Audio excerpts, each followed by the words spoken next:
Assalamualaikum. Hai semuanya, perkenalkan nama saya Zikri Damzul Himar dari kelas B Pagi Prodi Pendidikan TK dari semester 3. Tujuan video ini saya ingin mempresentasikan sebuah materi. Ada 3 materi yang saya akan jelaskan. Yang pertama, penangkalan kesalahan dan help dokumentasi. Yang kedua, evaluasi. Yang ketiga, baru website. Sebelumnya saya ingin mengucapkan semoga semuanya sehat selalu, dan untuk Bu Heni juga semoga sehat selalu dan diberikan rezeki kepada Allah SWT. Amin. Nah, di sini saya akan menjelaskan yang pertama dulu ya. Yang pertama itu ada penanganan kesalahan. Nah, di sini ada 2 cara. Yang pertama itu meminimalkan kesalahan user. Saya jelaskan dulu yang ini dulu ya. Ini ada contohnya. Compaq pernah mempertimbangkan untuk mengubah any press key menjadi press enter key. Itu dikarenakan banyak yang menanyakan letak tombol any di keyboard karena sangat membingungkan untuk mencari tombol enternya, makanya diubah menjadi tombol enter key. Terus juga ada cara mengurangi kesalahan user. Misalnya nih, seleksi user yang tepat, pelatihannya memadai, dan desain peralatan. Terus ini yang kedua, menyediakan kemudahan recovery dari kesalahan.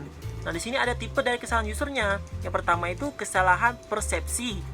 Nah, kesalahan persepsi itu ada gagal menangkap informasi, gagal menangkap perhatian pengguna. Terus yang ini yang kedua ada kesalahan kognitif. Kesalahan kognitif itu ada kemampuan yang kurang. Contohnya itu argumen yang tidak konsisten pada syntax command language. Nah, terus ada kesalahan motorik. Nah, kesalahan motorik itu ada lemahnya koordinasi tangan dan mata, terus tekanan kecepatan. Nah, contohnya itu pada klik mouse, bisa single atau double, terus mengetik dengan cepat membuat banyak kesalahan. Terus di sini ada help dan dokumentasi. Nah, perbedaan sistem bantuan help dan dokumentasi itu adalah bahwa sistem bantuan berorientasi terhadap masalah khusus, sedangkan dokumentasi itu berorientasi kepada sistem dan sifat umumnya. Selanjutnya materi kedua yaitu evaluasi. Apa itu evaluasi? Nah, evaluasi itu sebuah proses yang secara sistematis itu mengumpulkan data yang menginformasikan kepada kita tentang pendapat seseorang atau sekelompok user mengenai pengalamannya. Terus menggunakan sebuah produk untuk sebuah tugas tertentu dalam sebuah lingkungan tertentu juga. Mengapa evaluasi dibutuhkan? Mengapa? Nah, di sini ada 3 jawaban nih. Yang pertama itu, desainer tidak dapat berasumsi bahwa orang lain seperti dirinya dan mengikuti desain guidelines menjamin bahwa karyanya itu pasti bagus. Yang kedua, evaluasi itu dibutuhkan untuk memeriksa apakah user dapat menggunakan produk tersebut atau dia menyukainya juga. Yang ketiga, evaluasi kepuasan penggunaan terhadap sebuah produk dapat dilakukan menggunakan kuesioner atau interview. Nah, kuesioner itu bagi yang nggak tahu ya, kuesioner itu seperti pengumpulan data yang seperti kita menanyakan jawaban kepada orang lain, seperti kita membuat kue, terus menanyakan ke orang lain apakah ini enak apa enggak. Jadi seperti itu. Nah, ini materi terakhir ya. Dan ketiga itu adalah website. Pertama itu identifikasi pengguna dan tujuan website. Di sini ada beberapa pengguna dan tujuan websitenya. Yang pertama itu adalah website atau situs web merupakan alamat atau URL yang berfungsi sebagai tempat penyimpanan data dan informasi dengan berdasarkan topik tertentu. Terus yang kedua itu ada web page atau halaman web. Itu merupakan halaman khusus dari situs web yang tersimpan dalam bentuk file.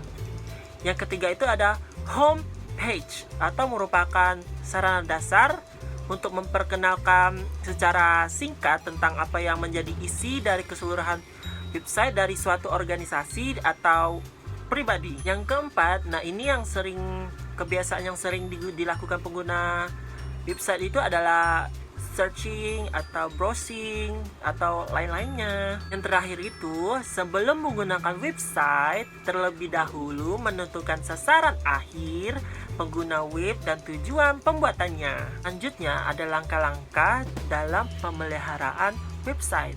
Yang pertama itu harus punya komitmen untuk mengisi konten pada situs. Jadi membuat website itu harus ada tujuannya, mau membuat seperti apa biar bisa dipergunakan sebaik-baiknya. Lalu segera perbaiki kekurangan-kekurangan pada situs Anda yang dilaporkan oleh pengunjung situs. Setelah itu, daftarkan di search engine seperti Google atau Yahoo. Terus lalu memantau perkembangan situs melalui statistik yang disediakan oleh jasa hosting. Yang terakhir, mempelajari perilaku pengunjung situs Anda dari statistik dan juga bisa memantau apa yang mereka cari dan apa yang mereka inginkan. Lalu ada hal-hal yang perlu diperhatikan agar website itu bisa dilihat semua orang. Nah, di sini saya akan menjelaskannya, oke? Nah, yang pertama itu ada gunakan top level domain atau TLD, itu seperti .com, .net atau .org. Sebenarnya ada macam-macam lagi seperti XYZ, .name, .biz atau .info. Untuk .com itu untuk komersial, untuk situs komersial. Kalau ORG itu untuk organisasi. Kalau .net itu untuk network atau seperti jaringan. Terus kalau XYZ itu untuk umum. Terus kalau yang .name itu untuk individual. Terus kalau BIZ itu untuk bisnis. Terus kalau info itu untuk platform informasi. Terus yang kedua itu usahakan saat memilih tempat hosting website, ambil lokasi server sesuai dengan siapa target user website. Terus yang ketiga itu layanan atau support. Jika ada permasalahan teknis dari seberapa cepat perusahaan hosting tersebut, itu dapat membantu permasalahannya. Jadi dia bisa tahu permasalahannya di mana. Nah, untuk presentasi kali ini saya akan tutup karena sudah saya jelaskan semua. Jadi saya akhiri. Wassalamualaikum warahmatullahi wabarakatuh.